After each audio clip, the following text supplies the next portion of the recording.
আসসালামু আলাইকুম। সবাই কেমন আছেন? আল্লাহর রহমতে অনেক ভালো আছেন। সকালবেলা ঘুম থেকে উঠে দেখি বাজার আনি রাখছে হাজব্যান্ডে। সকালে আমি সেহরি খাই, নামাজ পড়ি, ঘুমাই গেছিলাম।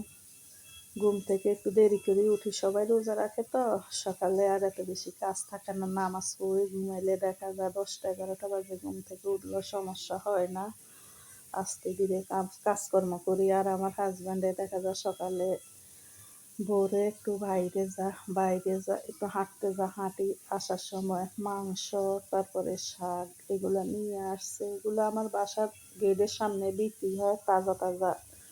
গরু জবা করি সকাল সকাল বিক্রি হয়। গরুর মাংস সবসময় আমার বাসার পাশে পাওয়া যায়, আমাদের বাজারে যাইতে হয় না। আমাদের যতগুলা প্রয়োজনীয় জিনিস সব কিছু আমার বাসার সামনে পাওয়া যায়, এত বেশি বাজারে যায় না। আমাদের এখানে বাজার বসে সকাল 6টা থেকে রাতে 10টা পর্যন্ত, মানে সব সময় বাজার পাওয়া যায়। বাজারগুলা গোছগাছ করে আমি রুমগুলো একটু পরিষ্কার করতেছি। এটা হলো আমার মেয়ের রুম। আমার মেয়ে আমার ভাইয়ের বাসা গেছে। আমার ভাইয়ের বাসা হচ্ছে আগারগাঁও, আর আমি থাকি মিরপুর। আমার মেয়ে আজকে গেছে, 2 দিন হয়েছে, আজকে আসবে। তাই মেয়ের রুমটা একটু পরিষ্কার করে দিতেছি। মেয়ে না থাকলে দেখা যায় মেয়ের রুমটা খালি পড়ে থাকে। আমাদের বাসার মধ্যে আমার ছেলের রুম আলাদা, মেয়ের রুম আলাদা, আমার রুম আলাদা, মানে সবার আলাদা আলাদা রুম। কেউ কারোর রুমে এত বেশি যাওয়া আসা হয় না। দেখা যায় সবাই সবার রুমের মধ্যে একা একা থাকে।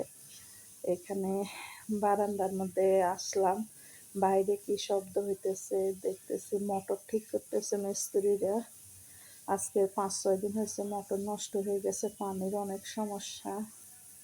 আর এখানে আমরা অনেক লোকজন একসাথে মানে থাকি, একটা অ্যাপার্টমেন্টে।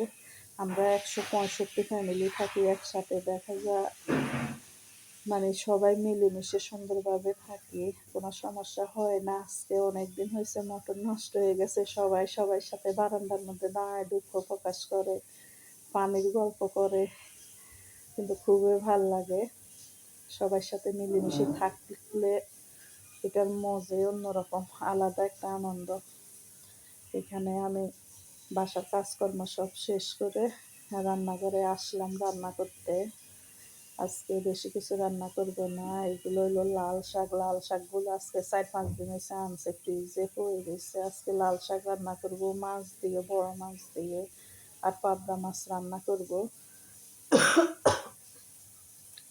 পাবদা মাছ টমেটো দিয়ে রান্না করব।